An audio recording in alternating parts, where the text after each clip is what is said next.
Thank you, Excellency. Always glad to serve. Come on, get inside. This is 6, yeah? It's almost. Get in.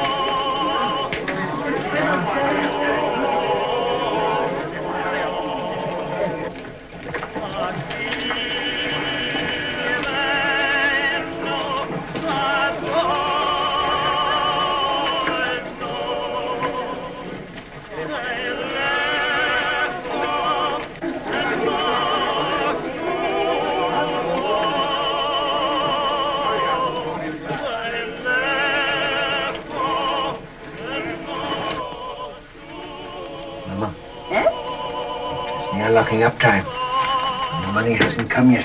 It's a long road from Hamburg. It'll be here in the morning. Yes, but if anything should happen, all that money, 10,000 gulden. Eh? So much this journey? 7,000 in one lump from Prince Lowenstein's agent, and then all the small sums, 10,000 at least. The roads are dangerous. Tomorrow morning it'll be here. We should be thankful my business is good, eh? Nearly 1,000 gulden since morning. Mama. Eh? That agent. Did you notice him? What? There he sat, sly and smiling, planning to rob this poor old Jew Rothschild. And here I was, so innocent, a little child, a baby, in fact. And there was that fine old clock that his master had sent him to bargain for. Yeah. And when at last I let him have it for less money than it cost me, I could see in his eyes how pleased he was that he got the better of this little baby. Sold it under cost? A spat to catch a mackerel, Mama. He thinks he's so clever, and I'm so stupid. Always make them think they're clever.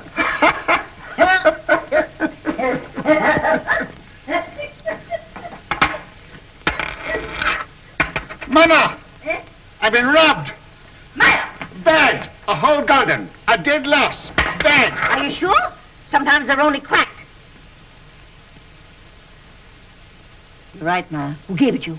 Could it be that? That agent. And I gave him some wine, too. Some of the good wine.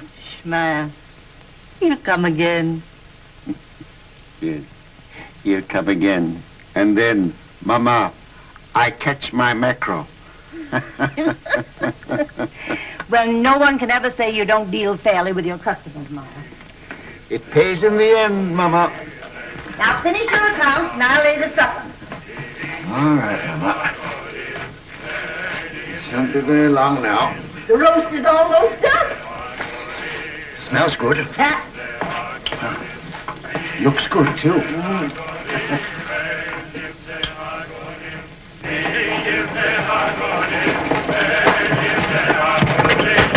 Mama, quick, it's making. Mama, the tax collector. Oh. Papa, the tax collector. He's down the street. Shut the door. The tax collector, boys.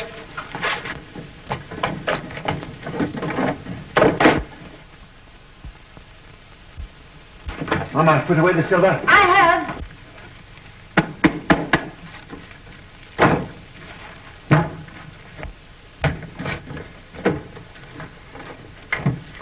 Don't forget my account book. Oh, run away. What do you know about him? Everything is in one tax collector goes. Take those hats off.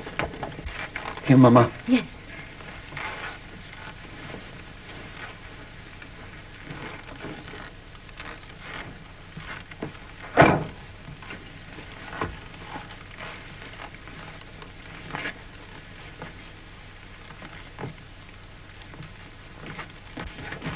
Hurry up, Carl.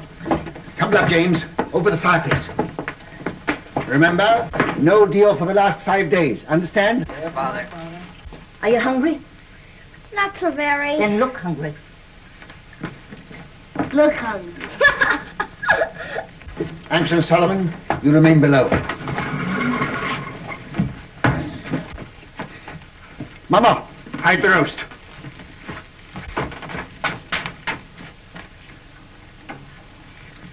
Get off, Jim.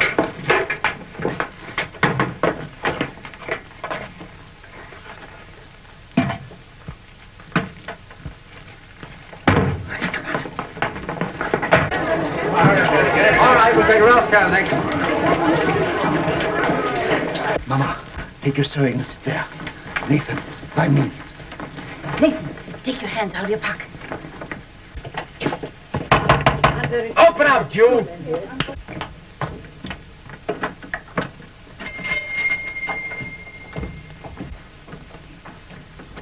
Who is it, Nathan? Helen Rothschild. Why, it's my good friend, the tax collector. Bring out your account book. Certainly, sir. Here it is. I was just looking over it. Things are very bad. I was saying to my poor wife, Gudula, this is our friend, the tax collector. Never have I known such a bad month. No. For 5 days, not one garden have I seen. Customers come, yes, but they don't buy. No. And no one's traveling these days, so my exchange business is worse than nothing. I shall soon starve. Starve, eh? Huh. Something smells good. One of our neighbors must be having a roast. Close the window, Mama. What do you take me for? Now bring out the real books. Real books? Why, Excellency, I don't understand what you mean. Rothschild, you're doing more business than any Jew in Jew Street. You're going to pay 20,000 gulden. 20,000? Why, a council of the big merchants in the city doesn't pay as much as that. That's another matter. He's outside the ghetto. He's not a Jew. Oh, if you were going to kill me this instant, I could barely raise 1,000 gulden. Upstairs. Search the house. Pull the beds apart.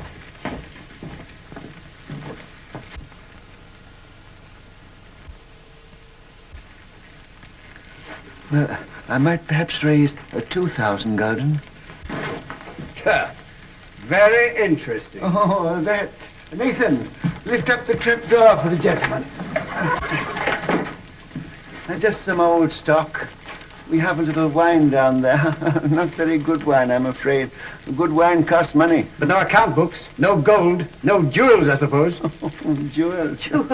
I've had to give up dealing in jewels long ago. It needs capital. Shall I lead the way? You follow, at a distance.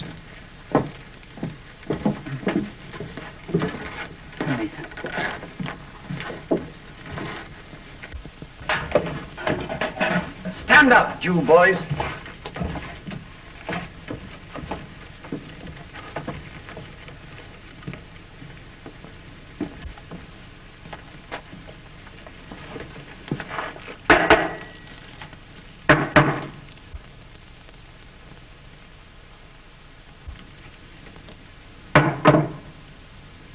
Ha! Wine. Fill up a cup. But that screen, Excellency. Do as I say. Oh, it had wine in it after all, eh?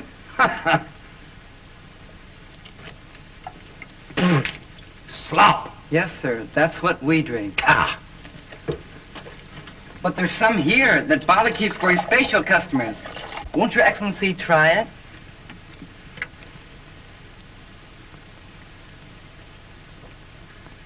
Ah.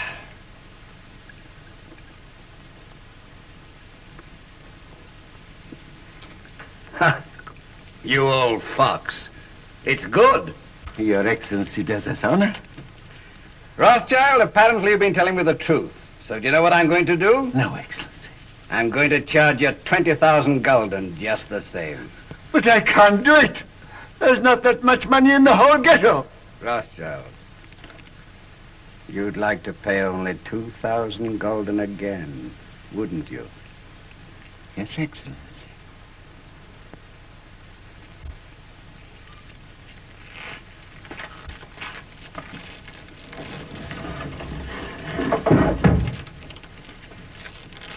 Now, what would it be worth to me if I put you down for 2,000 this time? A very handsome present for Your Excellency. Say, 1,000 gulden. Talk sense, Rothschild. I want 10,000. Would you leave me and my family penniless? With a great deal of pleasure. Come now. Well, perhaps 3,000 gulden, but that's the limit. The actual limit. I'll take 6,000. Oh, I will. We'll make it 5,000. All right. Have it ready tomorrow. I'll call. And if any of you breathe a word, I'll have your house burned to the ground.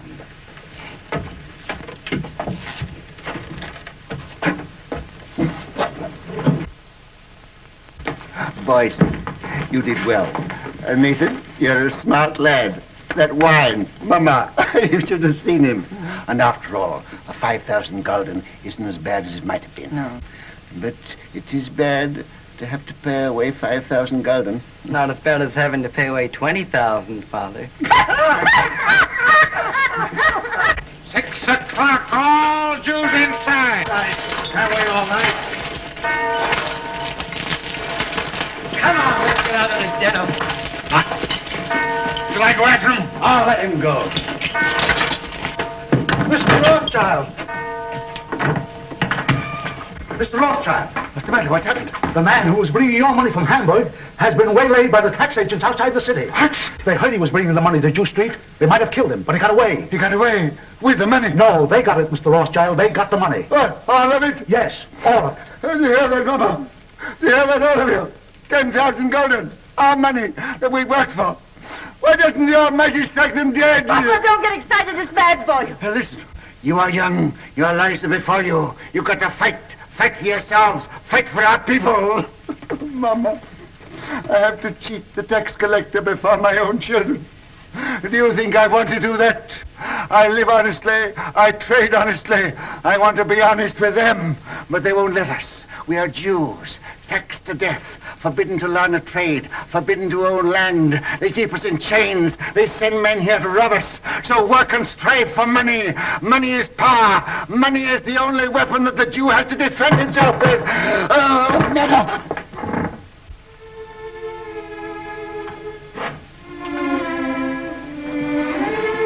Come, I must speak with you. All of you.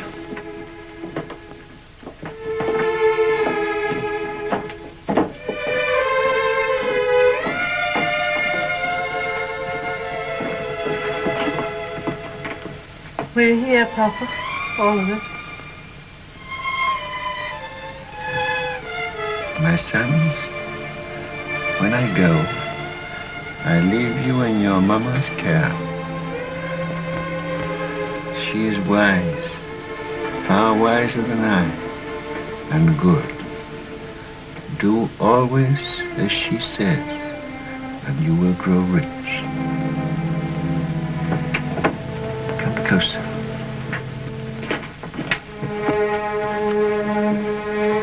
Much money is lost through sending gold by coach from one country to another. In times of war, it is seized by the enemy. In times of peace, by thieves. You are 5 brothers. I want you each to start a banking business in a different country. One to go and open a house in Paris, one in Vienna, one in London. Choose the most important centers, so that when money is to be sent from here to London, let us say, you won't have to risk life and gold. Amshel, here in Frankfurt, will just send a letter to Nathan in London saying, pay so-and-so. And that will be offset by loans from London to Frankfurt. Understand? Yes, Father. In your day, there will be many wars in Europe. And nations that have money to transport will come to the Rothschilds because it will be safe. Papa, you mustn't talk anymore. The doctor... I'm giving advice to our sons, Mama, that the doctor cannot give. Remember, unity is strength. All your lives you must stand by one another. No one brother must be allowed to fail while another brother succeeds. Your 5 banking houses may cover Europe, but you will be one firm, one family, the Rothschilds, who work always together. That will be your power. And when that power comes, remember the ghetto. I shall be here. I shall never leave the house where they were all born. And remember this before all, that neither business nor power, nor all the gold in Europe will bring you happiness till we, our people, have equality, respect, dignity, to trade with dignity, to live with dignity, to walk the world with dignity.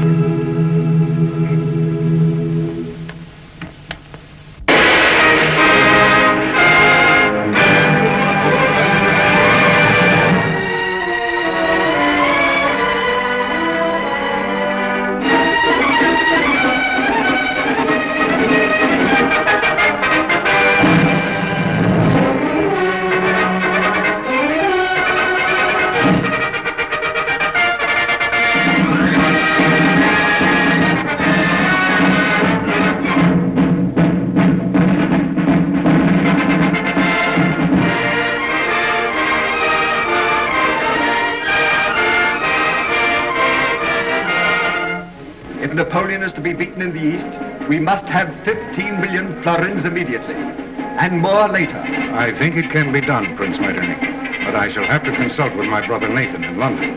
Come, Solomon, can't you decide now? Your Highness is aware that the Rothschilds work as a family, and we have made Nathan our head.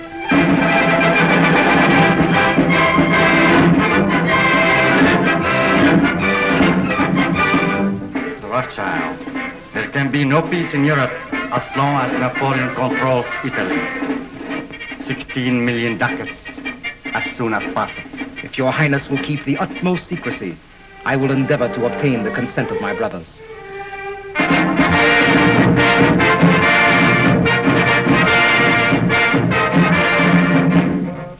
You must realize, Monsieur, to Talleyrand, how difficult it is for the Paris house of Rothschild to help the Allies against Napoleon. My dear Monsieur James, I will be as secret as the grave. But we must have 50 million francs.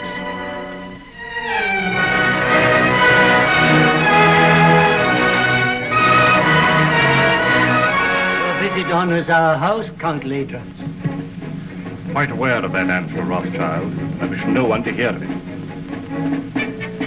Only necessity brings me here. The armies of Napoleon are already in Prussia. We've got to have 5 million gulden. Drive them out. I will consult my brother. That's nonsense. It is an unbreakable rule, Your Excellency. The House of Rothschild never participates in a deal of this importance without the approval of all the partners. But that is impossible. My brother Nathan in London is permitted to make a decision.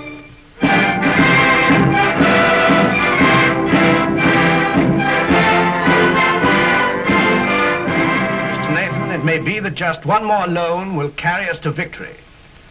You've been most generous, you and your brothers too. And I can assure you, sir, that His Majesty fully realizes that the House of Rothschild has already contributed 10 times as much as any other banking house in Europe. Captain Fitzroy arrived this morning from Wellington's headquarters, and he's told me how much the General appreciates what you've done. Lord Wellington's language on the battlefield can't be repeated, sir. But I've heard him declare that he wouldn't swap any one of those 5 Rothschilds for any 5 of Napoleon's brigade. May I tell the Prime Minister you agree to one more loan? Do you realize, gentlemen, that the Allies are drawing on us throughout Europe? It's money that wins wars. It's money that makes wars. With £5 million, we can hold Napoleon at bay. Mr. Harris, tell the Prime Minister I decline to raise £5 million to keep the Allies fighting Napoleon. I'm sorry. But you can tell Lord Wellington that the 5 Rothschilds will let him have 10 million if he'll guarantee to smash Napoleon. Oh, excuse my hat, gentlemen.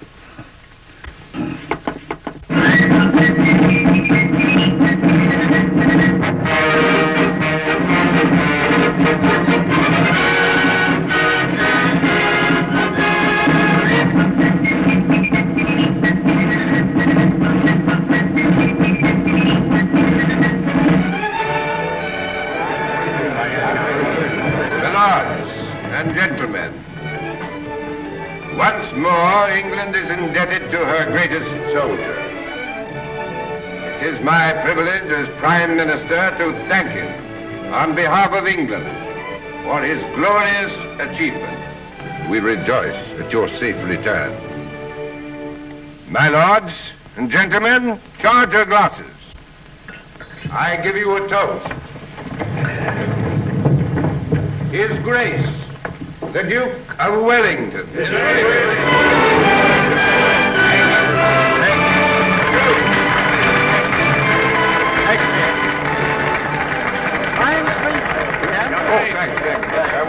Well, that's over.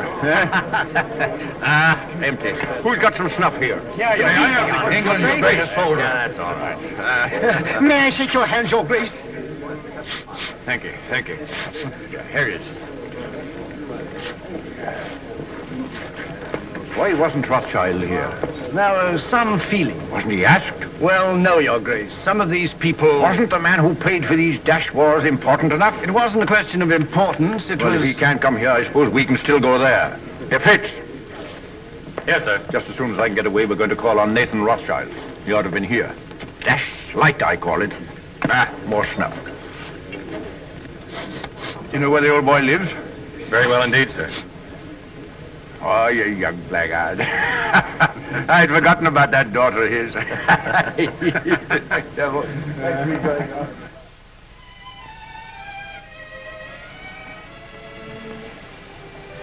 Darling, No, I'm not sorry.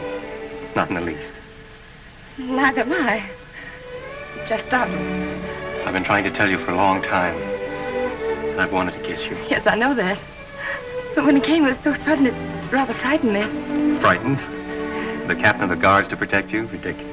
Well, the captain of the guards is a very dangerous person. Only to his rivals. You know, you're a very conceited young man. Hmm?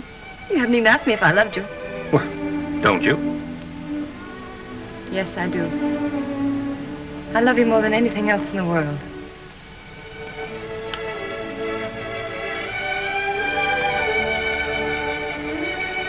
Well, then tonight, after I've tucked the Duke into bed, I'll call on your father. My speech to him is all ready. I've rehearsed it not less than 1,000 times. To trees at night, to guns, even to horses. I haven't gotten a refusal yet. I'm afraid it's not as simple as that. Some of those horses were pretty difficult customers. It's no use, darling. You're just dodging the real reason. You're being sweet and thoughtful again. But you're not making me forget that you're a Gentile and I'm a Jewess. Think of the shock to our families. This is no longer a family matter. Spitz and Julie.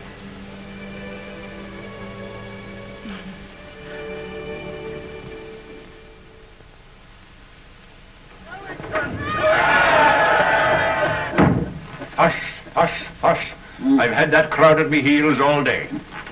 If they had any sense, it's you they'd be following around, not me. Oh, we Rothschilds have had just as big crowds following at our heels in Frankfurt, but not with cheers. Well, I'll cheer for you, gladly. And I hope one day Europe will realize she owes you something more than money. Well, my father was a man of peace. He told us never to loan money to make wars, always to end them. And that's been our principle. Well, everybody knows that and respects you for it. No, Your Grace, they don't know it, and they don't respect us.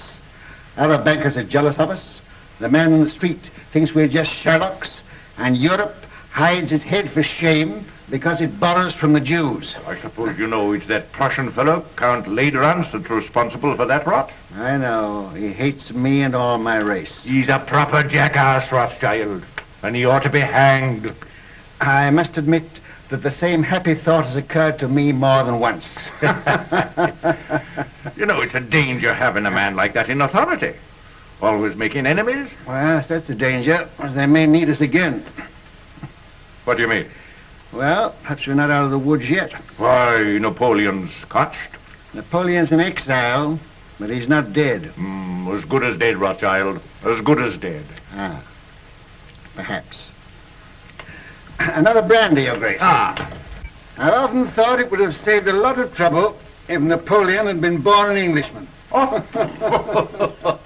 Where would I be then? Why, his commanding officer, of course. Oh, thank you. Sound brandy you've got here, Rothschild. To the peace of Europe. Well, I'm a soldier, but I'll drink to that. I see, Rothschild. A little secret. Mind you, I oughtn't to tell you this, but I just heard this morning that they're going to float a dash big loan to put France on her feet. An enormous loan. The biggest thing ever issued. Yes? Well, they've got to do something. France has had 20 years of war and the whole country's torn up. But now they've got peace. They're going to get together, the 5 allied powers, and help her out. And the banking house that floats this loan will at once become the most powerful in Europe. Its prestige will be enormous. That's it. Now's your chance. Your Grace, I can't sufficiently thank you for this information. Mind you, it's a dash dark secret. But it serves the chuckleheads right for telling me. They ought to know by now I can't keep a secret. Send a message to Mr. Roth and ask him to come to me here at once. Yes, sir. We'll drink to the house that floats the new French loan. To the house of Rothschild. And its greatest member. Huh. Ah, there you are. Miss Julie. Your Grace? Mrs. Rothschild, you've got to watch this young rooster. I'm beginning to understand now why you were always asking for leave to return to London. Now that you do understand, I trust you'll let him come more often. It's against the regulation. Oh. I only saw Julie 5 times, sir. And once when you sent him with the dispatches to the Prime Minister, Julie was waiting for him at the corner of Downing Street. That, I hope, isn't against the regulations, Your Grace. Not if he didn't speak to you. We didn't think you knew about that, Nathan. Ah. I'm afraid it's time to go, Your Grace. All right. You can't fox this man. He's a magician. There's no question about that. Oh, I see, Rothschild. I've been told you knew about Napoleon's abdication 2 days before the War Office did. Is that true? Yes, but then the War Office never knows anything for 2 days after everybody else knows it. Yes, and then they take 2 more days thinking it over. But how did you do it?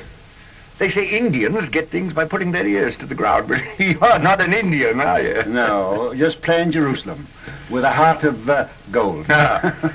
Well, I know something about sending dispatches. My man Fitzroy here is the best at that.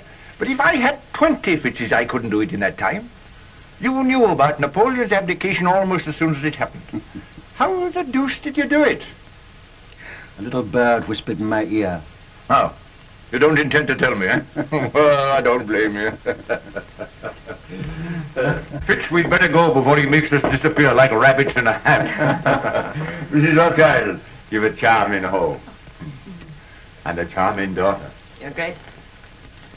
I hope that dash crowd's gone. Ah, thank you. Are they still there?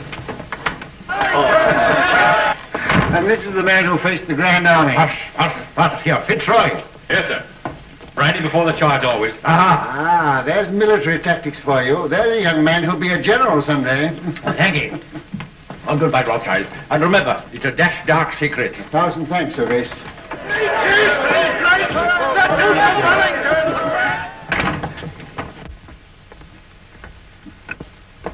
There he goes, longing for the peace and the quiet of the battlefield. Yes, sir. Mom, I ought to be very happy, but I'm not quite. What is it, dear? Fitz says it's nobody's business but ours, just his and mine. But it's his wretched family I'm thinking of. You know, Mother, nearly all of his aunts are duchesses and countesses, and oh, I'm so afraid they'll turn up their noses. He doesn't object to our money, I hope. No, he says he's willing to overlook that. Oh, I'm glad to hear that. Father, please don't think of Fitz like that. Please don't. You're hurting her, Nathan. Isn't that rather cruel? Oh, no, it's my fault. I never told Father I really cared as much as I do. And you didn't either of you think I knew. We businessmen are not supposed to notice unimportant things like daughters and wives. You should know better than that, Hannah. Well, I knew she loved him, but we thought we'd tell you when you got to know him better. Julie, you know the tradition of our family. A Rothschild to marry a Rothschild. But I wasn't a Rothschild, Nathan. No, but you were Hannah. And you were one of our race. That's what frightens me, Mom. These dreadful prejudices. Could we bear it? Could Fitz bear it? I won't pretend, Julie, that I wouldn't rather you married one of your own people. It's a cruel barrier. Yes. But the world's changed a bit, especially in England. There's no Jew Street here. And they're lifting other chains from us, too. So, perhaps... Oh, no, don't say perhaps. Say yes. What do you think, Hannah? I think girls should be allowed to make their own choice. Ah, I'm not sure that I agree with you. Oh, but this girl, Father. Well, it's about the first time that I've known a Rothschild to make a bad bargain. You are a Rothschild. And the Duke of Wellington has told me that the Rothschilds did a great deal for Europe during the war. Now, what have your Fitzroys done? Nothing. Beyond repeatedly getting leave of absence from duty and showing an unaccountable interest in orchids. And a remarkable taste in women. That doesn't show strength of character. Any fool could fall in love with you. Oh, but not any fool could get your consent. He hasn't tried but yet. But he will. And when he does, you'll see him. Oh, you darling. Here's Rose looking positively shocked. Don't go, Julie. Oh, but I must. I'm engaged. Where are you going, Julie? I'm going out to the orchid house. Look at the orchids. Roth, I sent for you because I have tremendous news. This message must go to each of my brothers at once. By what His Grace calls our magic. Great news. Yes, indeed.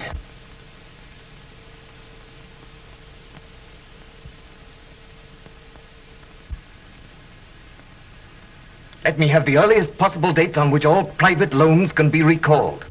Give instructions to grant no more private loans until further notice.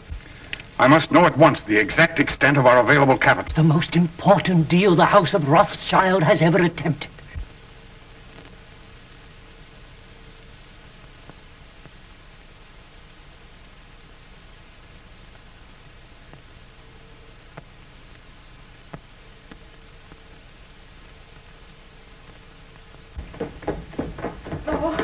Let me look at you. Oh, you really look so very nice. I'm sure I don't know how they could refuse you anything you asked. I'm not depending entirely on my profile here. Where's my hat? Oh, the carriage hasn't come yet? I'll take a hack. That's what I like to do. It always makes me feel so independent. Sure you won't let me put a little perfume on your handkerchief? Quite sure. You're so calm. Aren't you excited at all about getting this great loan? Who'll be there? Representatives of all the big banking houses in Europe. Baring will be there, of course. And the ministers of the countries interested, I suppose? I suppose so. Ladrance representing Prussia, Metternich from Austria, and the rest of them. Still, you feel pretty sure, sir, don't you? Sure of half of it, anyhow. I have private information that ours was the best bid. The largest loan in history. You know it's the proudest day of your life. The proudest day of my life happened 30 years ago. I shan't draw an easy breath. Don't worry. When I say that no other banking house in Europe can match our bid, I'm not guessing, I know. And now where's my hat? On your head, I believe. Oh, where it should be. Where it shouldn't be in a lady's presence. I beg your pardon. To Downing Street and victory. Goodbye. Bye, Father. Good luck.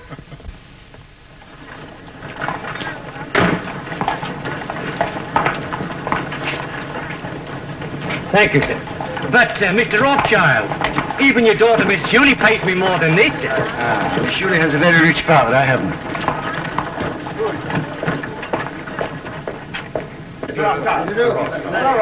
Mr. Gameler. Mr. Rothschild. How do you do? Very well, sir. How are you, Rothschild? Hello, Hope. Am I too early or too late? Early. They're still in the conference room. My lords and gentlemen.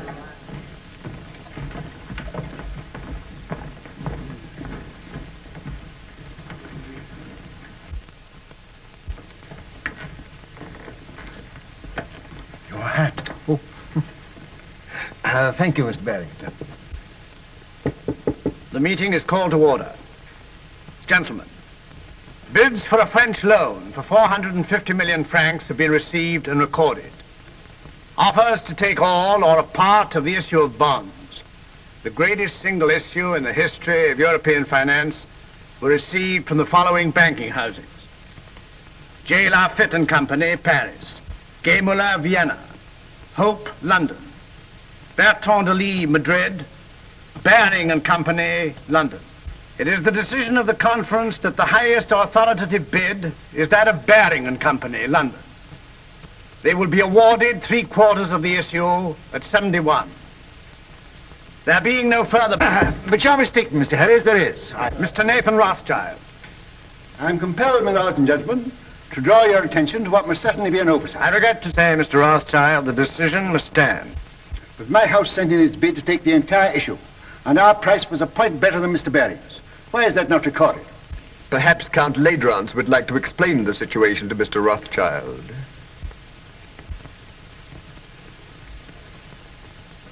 Your Excellency. Your bid was received, Mr. Rothschild. But to put it as delicately as possible, it was thrown out, shall we say, on a technicality. A technicality? What am I to understand by that? You are at liberty to give my statement any interpretation you choose. You mean, in brief, I am a Jew? Likewise, in brief, I do. Gentlemen, I must accept your decision. But since Count Ledrans has been frank enough to admit the reason for our exclusion, I venture to advise him that these attacks on my race are ignorant and futile. He may strike and strike again. A Jew falls, 1,000 are wounded, but the race lives on. But unfortunately for His Excellency, we are evidently eternal.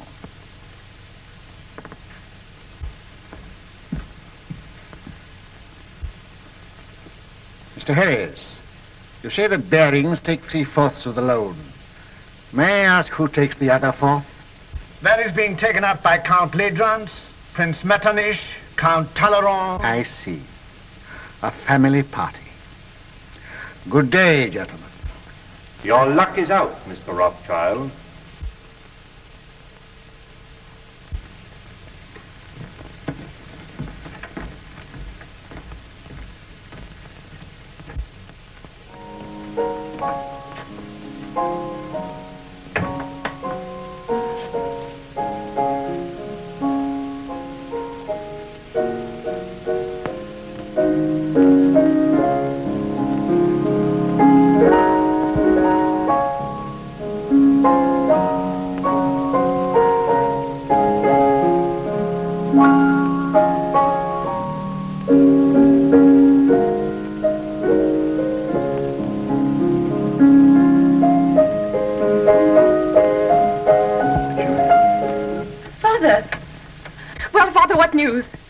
The house of Rothschild. Well, they've been throwing stones at it, and I'm afraid some of the stones went wild and hit you usually. What do you mean? I've just come from a meeting of men in society, the kind of society to which Fitzroy belongs, and they stoned me because I'm a Jew. Fitzroy isn't that sort. Julie, you must give him up. Give him up? I can't. I know best. But you don't love him, I do. Will he continue to love you? Father, this isn't like you. You've always fought for what you wanted and got it. Well, perhaps I'm a fighter, too. This fight's been going on for 2,000 years. But things are changing. You said so yourself. I was a fool. I thought we'd swept away these prejudices, but I was a fool. Fitz knows what he's doing. We've talked this thing all over. We're ready to face the consequences. While you're young. But what are the years to come? There's no one else in the world for me but Fitz, and I won't give him up. Well, Nathan, what is it? They didn't outbid you. Yes. My bid was thrown out on a technicality. A technicality? Because I'm a Jew. But they did me a great service. They showed me just how they were going to behave to Julie if she married into their set. You'll do as I bid you. I'll try, Father. Nathan, what have you said to her? You can't ruin their lives. No, I'm going to save them. Hannah, she mustn't continue to see this man. You must get her away. But where? Take her to Frankfurt and take her at once. Excuse me, sir. I heard the result of the meeting and came to offer my sympathy. Oh, well, thanks. If you have any spare sympathy, you might keep a little in reserve for Baring, Ledrans and company. I don't think they need it, sir. No, but they may later. Do you realize that Ledrans, Metternich, Talleyrand, and the rest of the party are taking 1/4 of this loan without a penny between them? But they'll make millions on the rise. Ah. He's tired. Perhaps I'd better call again later. Roth, Sir. if you could buy government 4% bonds at 60, would you pay 74 for them? No, sir. Would you, Hannah? Goodness me, no. I thought not. Nathan, what's in your mind? Murder. Hannah, I'll tell you exactly what's in my mind. And this may interest you, too, Roth. Baring and those others headed by Ledrans have taken this new loan at 71. On the 1st of the month, they're going to offer it to the public at 74. It pays 4%. But there is already in existence a previous government bond which also pays 4%, of which we have a large holding. Yeah. This bond is now selling at 73. Hannah says I'm tired, but I'm not too tired to realize that if the public can buy one government bond for 73, they won't buy a new issue bearing the same interest for 74. That's true, sir. But Baring and the other bankers will run up the old bonds, and when they rise to about 75... I know what you're going to say. They'll make the old ones rise, and then launch the new ones a point lower, and the public rushes in. Quite so, sir. But suppose there is no rise. Suppose somebody pricks the balloon and it doesn't go up. Suppose before they can run it up, somebody else begins to run it down. Suppose by the 1st of the month, these old bonds now selling at 73 should fall down to 63. Then they couldn't possibly launch the new loan at 74 because nobody would buy it. No. And Baring and Ladrans and his little band of bankrupt brigands will wait for it to go up. But suppose instead of going up, it still goes down. To 55, to 50, to 45, to 40, why they'll never be able to launch the loan at all. And by God, that's where it's going.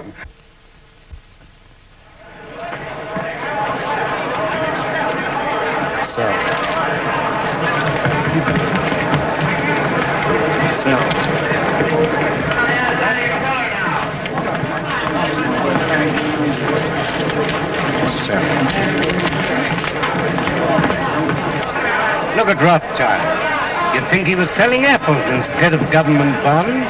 Bonds are now at 53. Are they? I'll keep on selling till I tell you to stop. You're creating something like a panic on the exchange, sir. I know. What kind of a flower is this that Hannah gave me this morning? I don't know, sir. Very pretty. It smells nice, too. Mr. Rothschild, do you know what you're doing to the market? What have you heard? My dear fellow, I don't hear things. I just imagine them. You know what kind of a flower this is? No. 52! 52! That means I'm down about 25 million francs. And you the same, Ledrans. Can't something be done to stop him, Baring? You're the biggest banker in England. Are we all to be ruined by the gymnastics of a dirty Shylock? I've thrown the entire resources of Baring's bank into the pool, but I can't stop it. He's got us on the run. Right. I bet you half a crown that Baring makes straight for this post within 2 minutes. I'll take you, sir. I'm tired of losing money. I'd like to win some.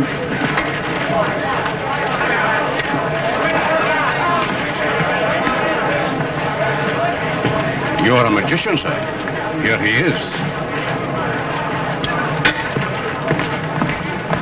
Mr. Rothschild, I don't have to tell you this is nothing less than slaughter. You know my position.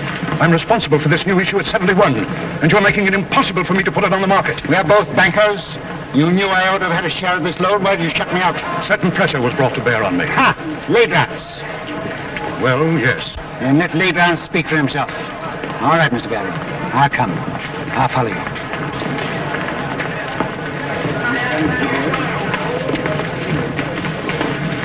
About how much has this thing cost us up to now? About £5 million. All right. We'll make 10.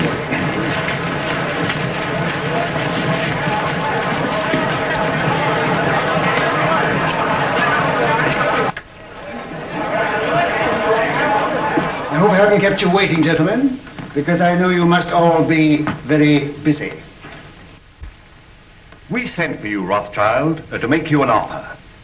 You resent being left out of this loan. Mr. Baring, as you know, holds 3/4 of it. He is prepared to part with half of that to you. Will that satisfy you? What about the other quarter? That, as you know, is held by us. Oh, yes, you bought it at 71. Well, we're responsible for it. You bought it at 71. It was allotted to us. And not against your will, I hope. Certainly not. So you bought it at 71. What do you mean, bought it? Can you pay for it at 71? You know perfectly well that no one is prepared to pay in full for an entire issue. Were you prepared to pay anything? Could you have stood a 10-point drop? No. You took it for a rise. You're financially irresponsible, the whole lot of you, except Mr. Baring. Well, I know just how much money you've got, each one of you. And if I like to hold down the market till after the 1st of the month, and I can, you're all ruined and dishonored. including Baring's bank. Now, I'll rescue you on one condition. That you pass me the entire issue at 68. That's impossible. Now, what excuse can we offer to the public? Just say it was found necessary. On what grounds? Oh, on a technicality. No. Very well. Wait, please. We have to deal with Mr. Rothschild. Under the circumstances, I consider his offer a generous one. And as the head of the House of Baring, I insist on Mr. Rothschild's terms being accepted. What? Are you going to take it off our hands, Rothschild? That's uncommon good of you. Well, Count Nesselrode, are you also on the preferred list? Yes, but I much prefer to be off of it. Well, we've no choice. I accept. I say yes without hesitation. Complete Rance? Very well.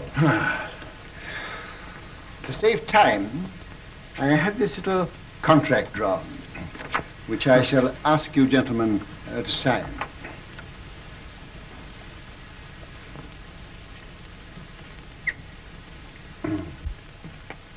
You seem to have been very sure of yourself. I was.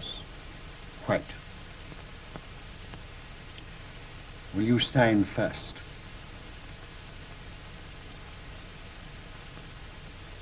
$49.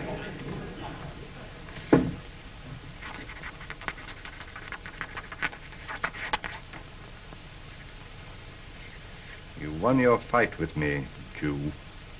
But remember, victory may be bought too dearly.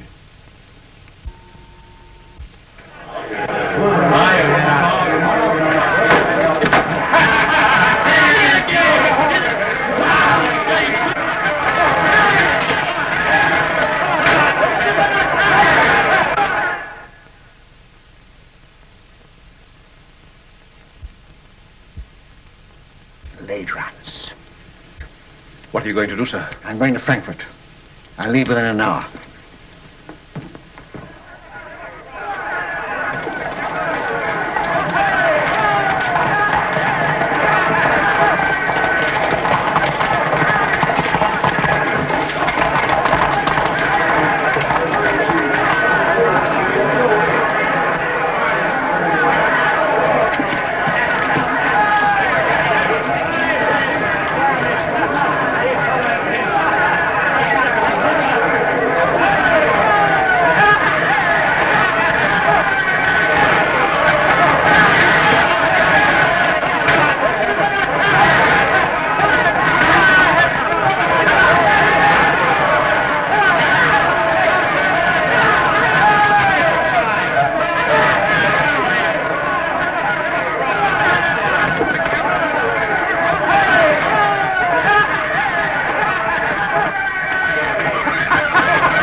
Take your pills and get out. You're no good. Come, Mama. You know the doctor's doing everything he can for you. Yeah. You must remember, Mrs. Rothschild, you are 88 years old, and I can't make you any younger. I'm not asking you to make me any younger. I'm asking you to make me older. She's better. She's insulting people. There's nothing the matter with her. Just nerves. Nerves! Do you think I'm afraid of that rabble? I've had 88 years of this, and I'm not dead yet. But we want you to come away with us for a few months. You're not safe here. I was born here, and I'll die here. And that won't be soon, either. I'll live a dozen years yet. Nathan, you ought to know enough about bargains to know the Lord isn't going to take me at 88 when he can get me at 100. Well, Nathan, what's brought you here all of a sudden? He came to see his wife and family. What have you been doing that girl of yours? She goes mewing about like a cat that's lost her kittens. She needs a change. She needs a husband, that's what's the matter with her. What about one of the Goldschmidt boys? I'm afraid Julie has ideas of her own. Then leave her alone. She's no fool.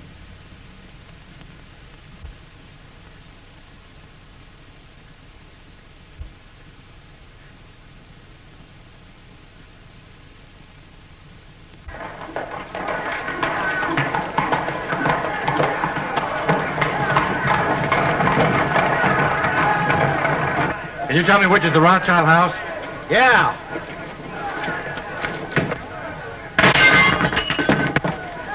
That's it.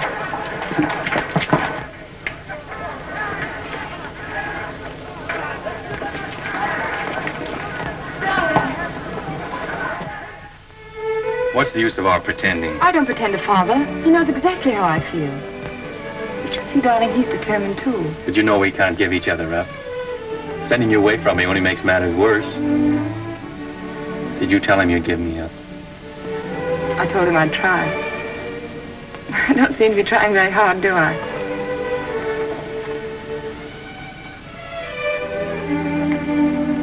Let me look at you. How long did it take you to get here? How long have you been riding? I left yesterday morning. How'd you manage? I asked Nosy for leave. Who's Nosy? That's what we call the Duke behind his back. Oh. I think he guessed where I was bound for. Mm-hmm. Anyhow, he said yes. Mm-hmm. Of course, I'd no idea your father was here. No, of course not. What are we going to do? I'm going to see him and have it out. Fitz. Oh, darling. Won't you see this through with me somehow? I've got you and I'm going to keep you.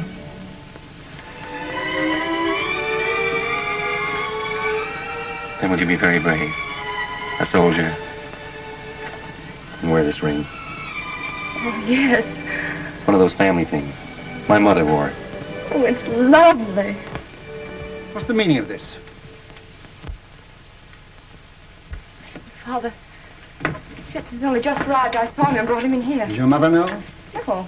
No, nobody knows but us. Why are you here? You knew my wishes? I came here for the same reason you did, sir. I heard there was trouble and Julie was in danger. Go to your mother. I'd rather stay and hear what you have to say to Fitz. Please go, Julie.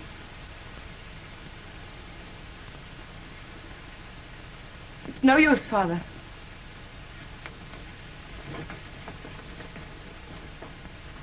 I had a good reason for keeping you and my daughter apart. I desire that you respect my wishes. If Julie weren't agreeable, I wouldn't be here, sir. But her happiness is involved as well as mine. Unfortunately, we differ as to where her happiness lies. What has changed your attitude toward me, sir? Captain Fitzroy, I doubt whether there's a single man in London today who would suspect me of being a sentimental fool, which apparently I have been. But fortunately, I have a certain amount of common sense, which sometimes comes to my rescue. You'll please understand that your attentions to my daughter are objectionable to me. What is your objection? You're not of our race. That's an objection I think you might have raised a great deal earlier, I sir. was a sentimental fool. Walk through this ghetto. Go into the Jewish quarter of any town in Prussia today, and you'll see men lying dead. Julie's people killed by your people for but one crime, that they were Jews. Now do you understand? I'm sorry, sir, but I still love Julie. Julie is a Rothschild, and she'll not marry without her father's consent. Good day.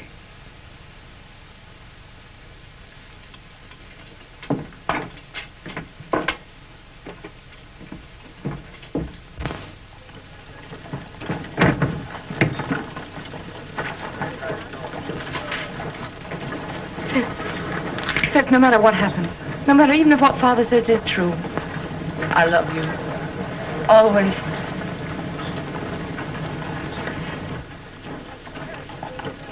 The Jews of Prussia know that this uprising is the direct result of your quarrel with Ladrans, and that has made them bitter against you. Fools, Nathan has done more for the Jews in England than any man who ever lived. England isn't Prussia, Mama. Ladrans has his agents everywhere. They spread lies and propaganda. You've got to put the screws on. Money is the only screws we have. And now, with Napoleon in exile, Ladrans and the Allies need us no more. It's queer, isn't it? We fight for the peace of Europe, and with peace, we lose our power. Well, you've got to do something. They burned down the Levy's house last night, and they burned down this one if they dared, but they're afraid of me. You tell all those kings and ministers you feed that if they don't stop this outrage, you'll stop their pocket money. If I thought Ladrans would listen, if I thought I could make him call off his dogs, I'd go to him. But now, don't worry, Nathan, and make yourself sick. The Lord isn't going to desert us. So take a rest. Leave the work to him. If there was only some way you could handle Ladrans. For the sake of our Jewish people, I think you should go to him, Nathan.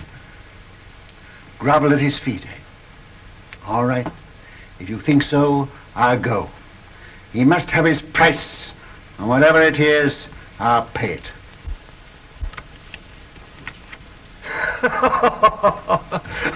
I'll make you gentlemen pay for your wine. The cards seem to favor you tonight, Your Excellency. Well, they should. They're my cards. Colonel. Any news? Good news, Your Excellency. Dresden, entire ghetto reduced to ashes by fire. It is estimated that 5,000 Jewish refugees crossed the border into the Netherlands. I have dispatched 3 agents to The Hague to stir up the populace there. Frankfurt. The citizens stormed the ghetto and fired 2 houses. A serious pogrom was prevented by the arrival of the Civic Guard. Who ordered out the Civic Guard? The Burgomaster, but he won't interfere again. We've explained Your Excellency's campaign. That's splendid news, Colonel. I have still better news for Your Excellency. Yes? Nathan Rothschild is in Frankfurt. He arrived from London last night. If he tries to leave, I want him arrested at the border and brought to me here. Yes, Your Excellency. Upon what grounds? Make your own grounds. Yes, Your Excellency. The House of Rothschild. The house with the red shield. I'll make it red.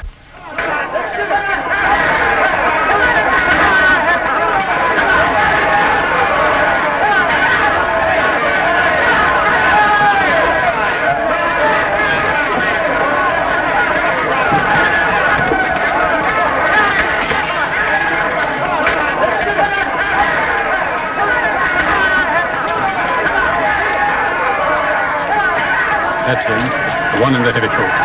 Goodbye, sir. And I promise you I won't come back without an agreement from Ladrans to stop this Pope, whatever the cost may be. May God be with him. Send word to stop his carriage as he starts to pass through the city gate. Seize him and place him under arrest. Quick. Mr. Rothschild! Mr. Rothschild! What is it, Schumann? This message just arrived at the office, sir. It's from Mr. Nathan. Me? Yes, sir.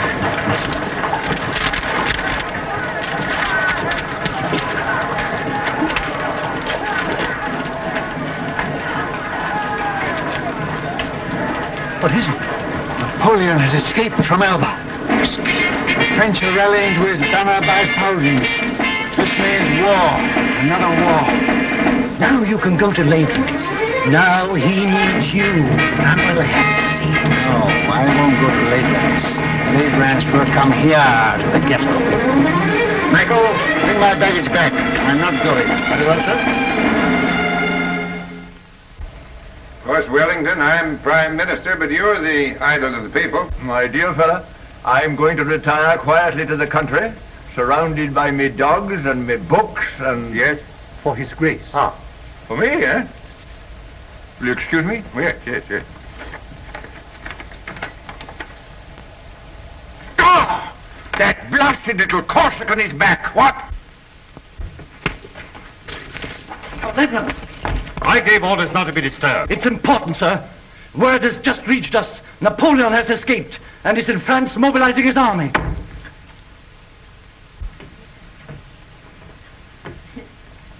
Mama, dear. Well, my, you're walking just like a young girl. Well, boys?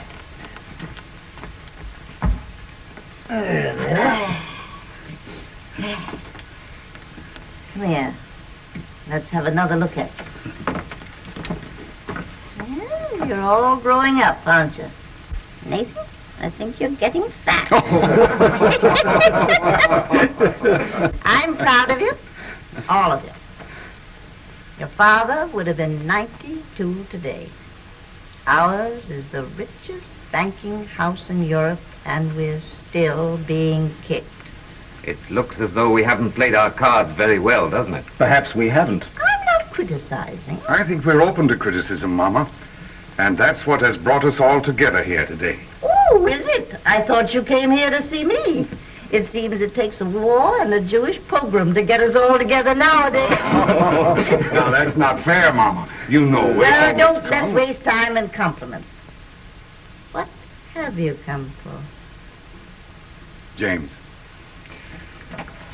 Nathan, you run the English house, and so you have the sea between you and trouble. But we, Carl and Solomon and Amschel and I, are here in the furnace. I know.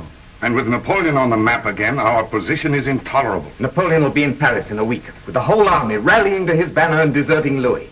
Napoleon's soldiers must be paid, and if he can't borrow money, he'll take it. Has he suggested a loan? Yes. He sent for me as head of the Paris house. I went to see him in Lyon, and he made a definite proposal. Now listen, Nathan, before you give an opinion. We've issued 450 million francs worth of bonds for a government which started packing at the first blast of a bugle. Napoleon guarantees the payment of these bonds down to the last centime, and on future loans he agrees to double the interest offered by his enemies. What have the Allies to offer us? From the simple standpoint of business, we shouldn't hesitate a day longer. A refusal to support Napoleon means not only the probable loss of a murderous sum, but James's Paris business, my Naples business, will be wiped out like that. And Amschel's and Solomon's are in great danger. It's no longer a question with me. We should support Napoleon. As far as I can see, the Allies seem to be under the thumb of a tyrant from Austria and a scoundrel from Prussia. Metternich and Ladrans. Mama has said we are still being kicked. And she's right. For a quarter of a century we have stood with the Allies, and apart from what we've got out of it personally, houses, fine clothes, carriages, as Jews, we are just where we started, in the Jew street, waiting for the chains to be put up. I agree with the others. We've got to transfer our support to Napoleon and start over again with him. Well, son? You're right, all of you. Every word you've said is true. But still, we must fight Napoleon. Why? Well, because we're the Rothschilds. For the time being, anyway, we are something more than 5 rich Jews looking for the main chance. We know, the world knows, that until Napoleon is gone forever, there can be no peace in Europe for Jew or Gentile. You can't deny it, any of you. We've got to take the risk. We've got to swallow our pride, to stomach our resentment. We've got to go against every normal, selfish impulse in us and do what is right for the world. We can go hand in hand with Napoleon and spread this war over years. We can pay for fire and blood till all Europe is a slaughterhouse. And the Jew would stand as a pawnbroker in lives. We can't do it. We must stand as we've always stood. Not for war, but for peace. And if we all go down, we'll go down with honor. We leave no shame anywhere. My son? That is what your father would have said. You're right. I agree.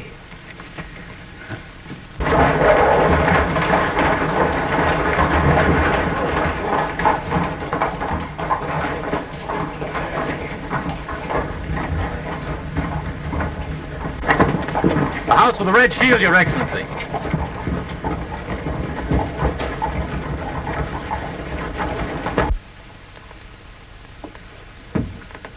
The Philistines are upon us. Who is it?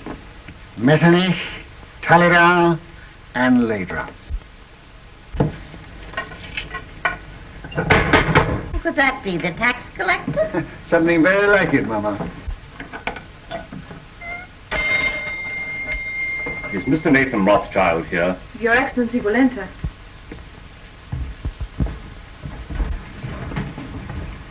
Lords, this is a great pleasure.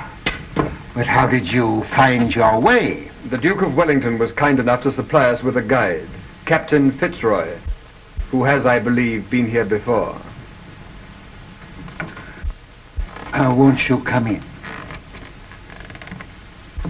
My brothers and I were speaking of you only this moment. I won't burden you with introductions, except perhaps to my mother, who was startled by your arrival.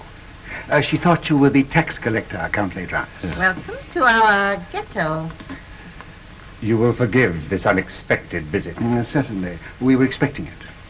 Then we may assume you know precisely why we are here. Not the precise amount, but approximately. May I congratulate you on your brilliant son, Madame Rothschild? Yes, I'm told I'm the mother of half the loans in Europe. I am here at the request of the Duke of Wellington and the Allied governments. In that case, my brothers too are interested. Won't you sit down? We will not intrude very long. Well, you're chained in at 6. Speaking for myself, I admit that I come as a penitent. We've not always treated you quite fairly, Nathan, and now, frankly, we need you. You should join Wellington on the field of battle. He once told me that the test of a great general is to know when to retreat and to have the courage to do it. The Allies need money. Now, we're not asking you to give anything. You're money lenders, and you'll get your interest. You sure of that? Don't you trust the powers? No, Austria's bankrupt. France is already in the hands of Napoleon. And so is Italy. Why don't you go to the other bankers? Your own bankers. We have not sufficient capital. You mean they won't take the chance? What if Napoleon wins? I suppose there must be a certain amount of risk in your business. No, we ask security. What security can you offer us? Then don't say you're not asking us to give anything. You're asking us to give a great deal. I see no reason for prolonging this meeting. As you say, we are moneylenders, not philanthropists. We do it for profit. You may as well know that Napoleon has offered us twice as much as you can promise us, and we've decided to take his offer. Gone over to the enemy, eh? I must admit, I'm amazed. How will Napoleon get the money to pay you? Steal it. But that's not our business. I always thought you stood for peace. For 20 years, we've been supporting the peace of Europe. Now we're thinking of the peace of our own people. The Jew? Yes. Napoleon will give us our freedom. That's why we are for Napoleon.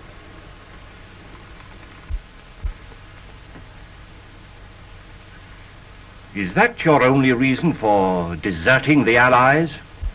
I resent being cross-questioned by you, Count Legrand. I think His Excellency was about to make a proposition. Oh. Well, if we gave you all the freedom that Napoleon could give you, would you then be willing to sacrifice the financial advantage of his offer? Count Legrand, we are moneylenders. Come, Nathan, after all these years. What do you offer? What do you want? Brothers, may I speak for you? Yes, of course. We require an agreement, a treaty, signed and guaranteed by your governments, giving to our people absolute freedom. In this agreement, they would lose their chains. They would have the right to follow any trade, to own land, to live with respect, and remember what our father said, Mama? To walk the world with dignity. I fear we will have to lay that before our respective governments. You are your respective governments, and you know it. The day this agreement is signed, the Rothschild will be at your command, and not before. Very well, we accept.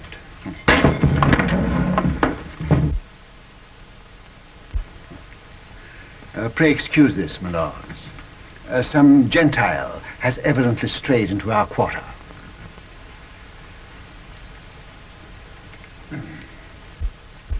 Goodbye, Granny. Goodbye, my precious.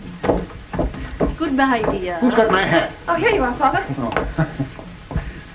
James. Father, I'll go on out the carriage with Michael. All right, my dear. James, it's of vital importance that we should have first-hand news from the field of battle. Somebody to be close to Wellington's troops. Whom can we trust? In time of war, nobody. What about you? Will you do it? Yes, and I'll get word to you every day. Of every move they make, the instant they make it, and always by the usual method. Mama? I'll come to the door with you. Oh.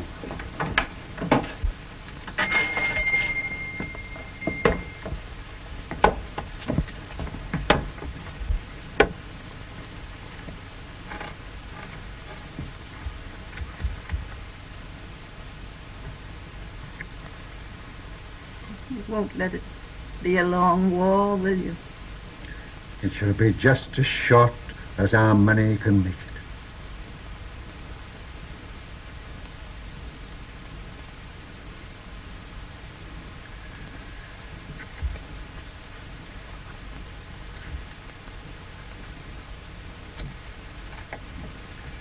Good luck. Goodbye, Mama.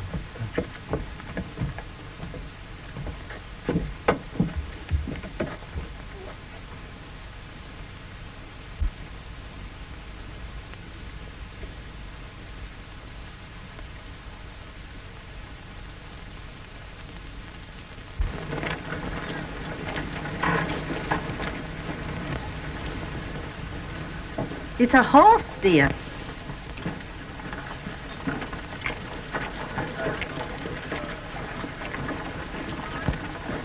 This time I'm here by command of the Duke of Wellington, sir.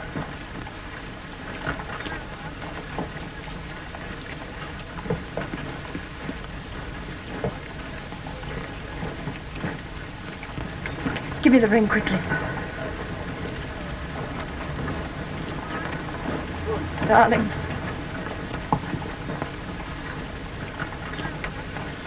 Well, I must say I hope the entire war isn't going to be conducted on this romantic basis.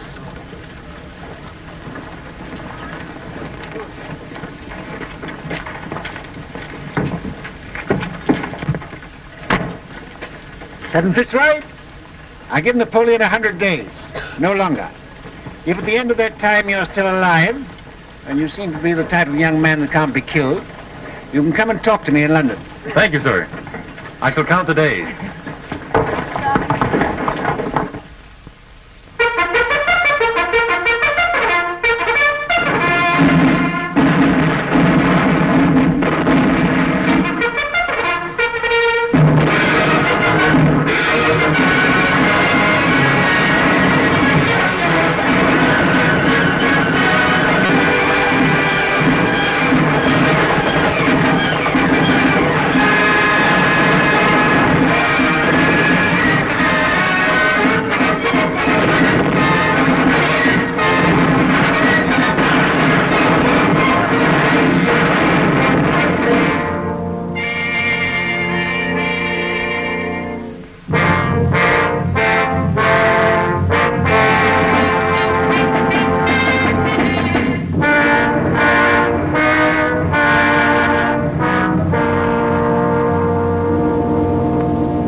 Nathan, the Times says there's a rumor that the stock exchange won't open today. I wish it were true, but it isn't.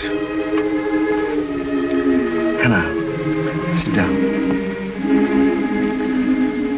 When people become rich, very rich, they have grave responsibilities. I know. I mean moral responsibilities that come with money, that poor people never know. Yes? Could you bear to be poor? Really poor?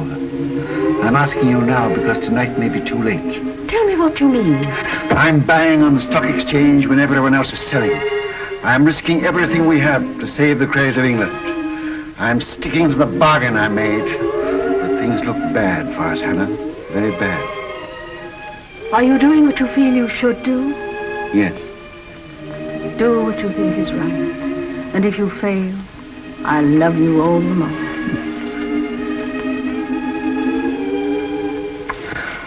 And whatever happens, with your love and your flower in my buttonhole, I'll still be the richest man in the world. Father, Mr. Rhodes brought a message. May we hear it? It just came, sir. I thought you should have it before going to the exchange.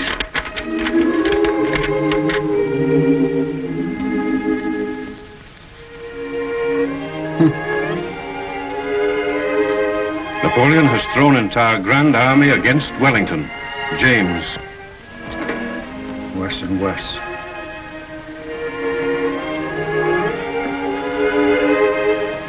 Poor shoe lady. These are hard times for young lovers.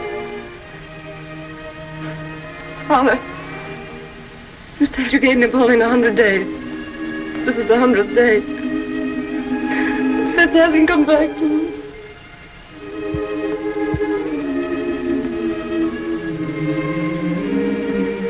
Remember, I am a magician.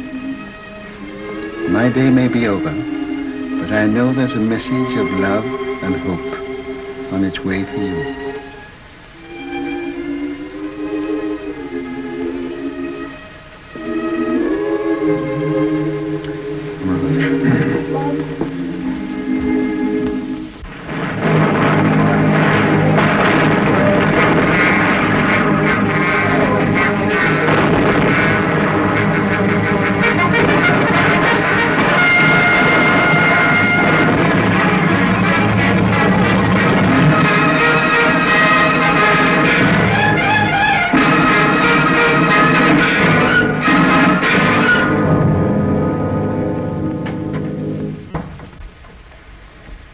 Am I to continue to buy? Yes. But it's sheer suicide, sir. Buy. Support the market. But we can't possibly keep it up, sir. How long? It's 2 hours to closing time. Can't hold on for 2 hours. Then stop this insane buying. No! I made a deal with Ladrans and the rest, and I won't go back on my word. Buy till we break. But do you realize, sir, that you're holding more than any man ever held in the history of the stock exchange? We've picked our horse, we'll back it till it drops. But here are messages from your brothers begging you to hold back. You're alone in your judgment. I are blind. Where will Europe be if England is bankrupt? And if I can't hold the market, England's credit is gone. But no one man can hold a nation's credit single-handed, Mr. Rothschild. One man can try. I'm fighting in the only way I can fight, with money. I'm giving all I've got to give for the peace of Europe. And whatever other Englishmen do tomorrow, I buy today. Mr. Rothschild, forgive me, but while rumors reach the exchange that Wellington has been defeated. It can't be true. I should have heard long ago. We owe so much to you. Will you do one thing more? Come and show yourself on the exchange. They say you're ruined and dare not face the music. There's a wild panic. Your presence may steady the market. I come.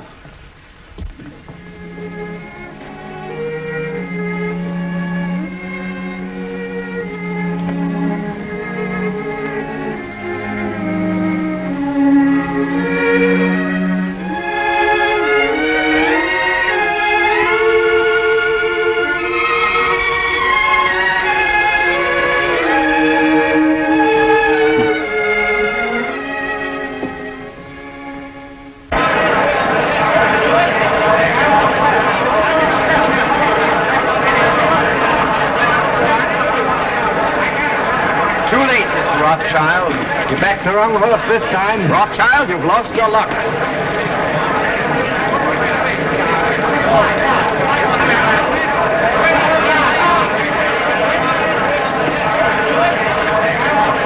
Michael.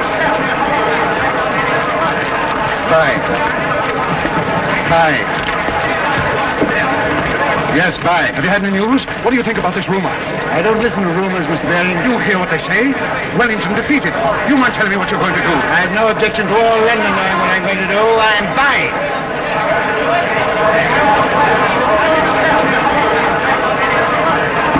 Mrs. Rothschild asked me to give you this. Did she come here to the exchange? Myself? Yes.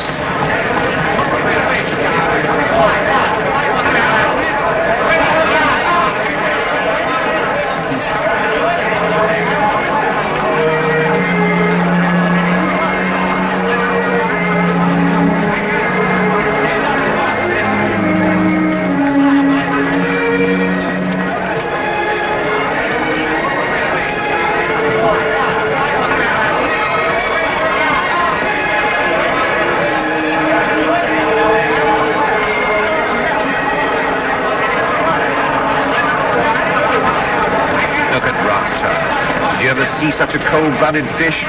Puts a flower in his coat as he stands on the scaffold with a rope around his neck. News. Just arrived.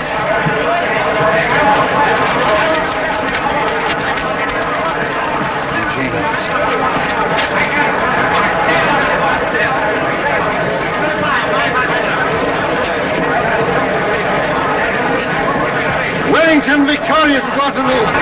Napoleon defeated. The war is over. Gentlemen, listen. I have news from Waterloo. Napoleon is beaten. You've been overfired. Don't play tricks on us. It's important. It is true. Wellington has won in Waterloo. Where? How did you get the news? Yes, how did you get the news? I carry a pigeon. My pigeon post from the battlefield. Now you know our secret. Now will you buy? Buy with every security you have. Buy without security. Buy with your clothes on the back. Buy.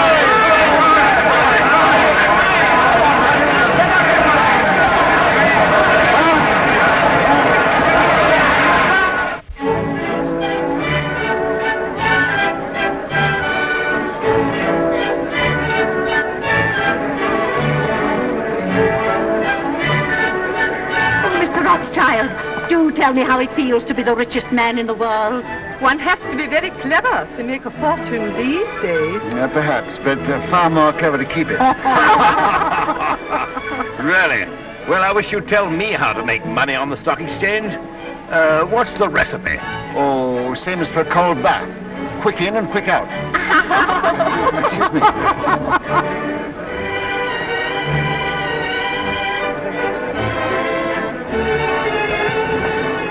Take your hands out of your pockets. Helen.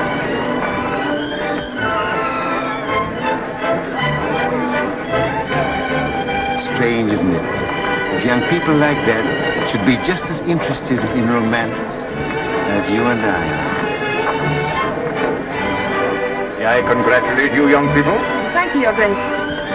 Nathan, you're worried about something. Yes, Helen, I am. I'm confoundedly worried. What is it? Well, Mr. Rothschild, my congratulations. Harry, George, just the man I wanted to see. I'm very worried. Which knee do I kneel on when I go before His Royal Highness?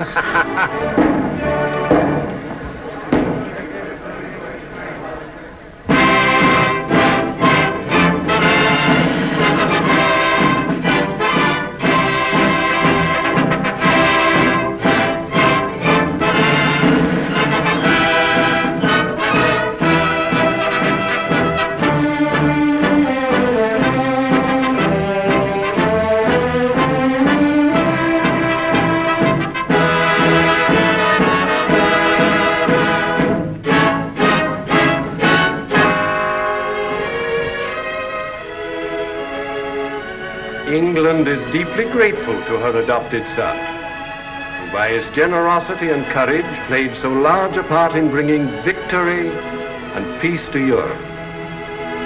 His loyalty never wavered.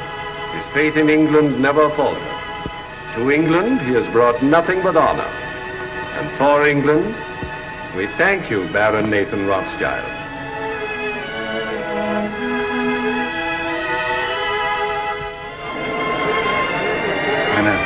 I used the wrong knee.